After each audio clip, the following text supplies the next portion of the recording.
नमस्ते दोस्तों, स्वागत है आप सभी का हमारे इस नए वीडियो में। इस वीडियो में आप जानेंगे हिंदू नववर्ष की पहली एकादशी कब है, कामदा एकादशी पूजन, शुभ मुहूर्त, पारण समय, महत्व और व्रत कथा। हिंदू नववर्ष की पहली एकादशी चैत्र शुक्ल एकादशी तिथि को होगी। उस दिन एकादशी व्रत रखकर भगवान श्री हरि विष्णु की पूजा की जाएगी। इस एकादशी को कामदा एकादशी के नाम से जाना जाता है। दोस्तों, कामदा एकादशी का व्रत करने से व्यक्ति के सभी कार्य सफल होते हैं, सभी प्रकार के पाप कर्म नष्ट होते हैं। श्री हरि की कृपा से राक्षस योनि से मुक्ति मिल जाती है। आइए जानते हैं कब है हिंदू नववर्ष की पहली एकादशी। चैत्र माह के शुक्ल पक्ष की एकादशी तिथि 18 अप्रैल दिन गुरुवार को शाम 5:31 पर शुरू होगी। इस तिथि की समाप्ति 19 अप्रैल को दिन शुक्रवार को रात 8:04 पर होगी। उदय तिथि के अनुसार इस साल कामदा एकादशी का व्रत 19 अप्रैल शुक्रवार को रखा जाएगा। कामदा एकादशी शुभ मुहूर्त। कामदा एकादशी के दिन ब्रह्म मुहूर्त प्रातः 4:23 से सुबह 5:07 तक रहेगा। वहीं अभिजीत मुहूर्त यानी उस दिन का शुभ मुहूर्त 11:54 से दोपहर 12:46 तक रहेगा। कामदा एकादशी के दिन आप सुबह सूर्योदय से लेकर 10:57 के बीच कभी भी भगवान विष्णु की पूजा कर सकते हैं, क्योंकि उस समय रवि योग होगा जो पूजा पाठ के लिए शुभ होता है। उस समय वृद्धि योग भी होगा, उसमें आप जो भी पुण्य करेंगे उसमें वृद्धि होगी। जो लोग 19 अप्रैल को कामदा एकादशी का व्रत रखेंगे वे 20 अप्रैल को उसका पारण करेंगे।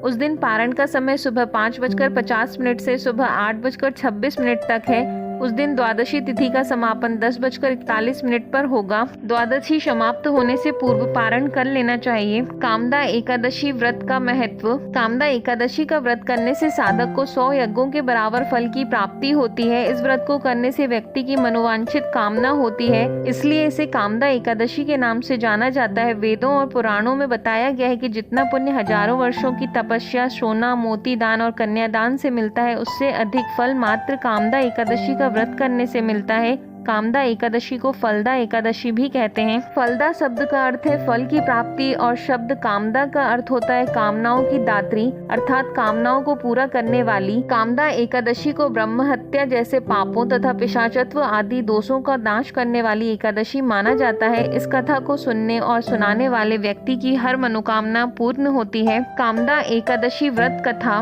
महाभारत काल समय में धर्मराज युधिष्ठिर भगवान श्री कृष्ण से कहते हैं, हे भगवान, मैं आपको कोटि कोटि प्रणाम करता हूँ। अब आप कृपा करके चैत्र शुक्ल एकादशी का महात्म्य कहिए।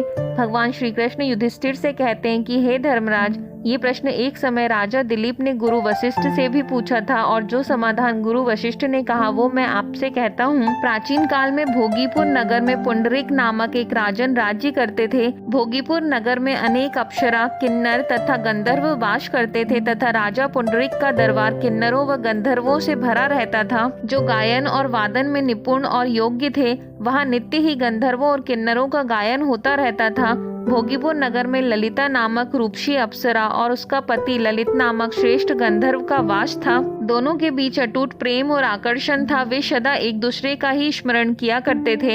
एक दिन गंधर्व ललित दरबार में गायन कर रहा था कि अचानक उसे अपनी पत्नी ललिता की याद आ गई। इससे उसका स्वर, लय और ताल बिगड़ने लगा।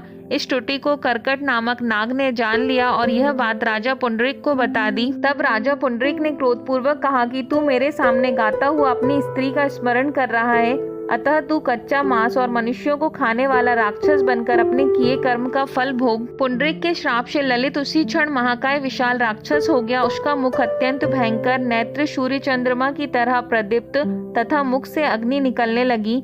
उसकी नाक पर्वत की कंदरा के समान विशाल हो गई और गर्दन पर्वत के समान लगने लगी। सिर के बाल पर्वतों पर खड़े वृक्षों के समान लगने लगे तथा भुजाएं अत्यंत लंबी हो गईं। कुल मिलाकर उसका शरीर 8 योजन के विस्तार में हो गया।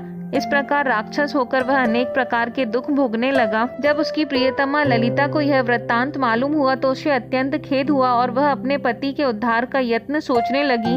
वह राक्षस अनेक प्रकार के घोर दुख सहता हुआ घने वनों में रहने लगा। एक बार ललिता अपने पति के पीछे घूमती घूमती विंध्याचल पर्वत पर पहुंच गई, जहां पर श्रृंगी ऋषि का आश्रम था। ललिता शीघ्र ही श्रृंगी ऋषि के आश्रम में गई और वहां जाकर विनीत भाव से प्रार्थना करने लगी। उसे देखकर श्रृंगी ऋषि बोले कि हे सुभगे, तुम कौन हो और यहाँ किस लिए आई हो? ललिता बोली, हे मुनि, मेरा नाम ललिता है। मेरा पति राजा पुंडरीक के श्राप से विशालकाय राक्षस हो गया है। इसका मुझको बहुत दुख है। उसके उद्धार का कोई उपाय बताइए। ऋषि श्रृंगी बोले, हे गंधर्व कन्या, अब चैत्र शुक्ल एकादशी आने वाली है जिसका नाम कामदा एकादशी है। इसका व्रत करने से मनुष्य के सब कार्य सिद्ध होते हैं। यदि तुम कामदा एकादशी का व्रत कर उसके पुण्य का फल अपने पति को दे दो तो शीघ्र ही राक्षस योनि से मुक्त हो जाएगा और राजा का श्राप भी अवश्य शांत हो जाएगा। मुनि के ऐसे वचन सुनकर ललिता ने चैत्र शुक्ल एकादशी आने पर उसका व्रत किया और द्वादशी को ब्राह्मणों के सामने अपने व्रत का फल अपने पति को देती हुई भगवान से इस प्रकार प्रार्थना करने लगी। हे प्रभु, मैंने जो यह व्रत किया है इसका फल मेरे पति को प्राप्त हो जाए जिससे वह राक्षस योनि से मुक्त हो जाए।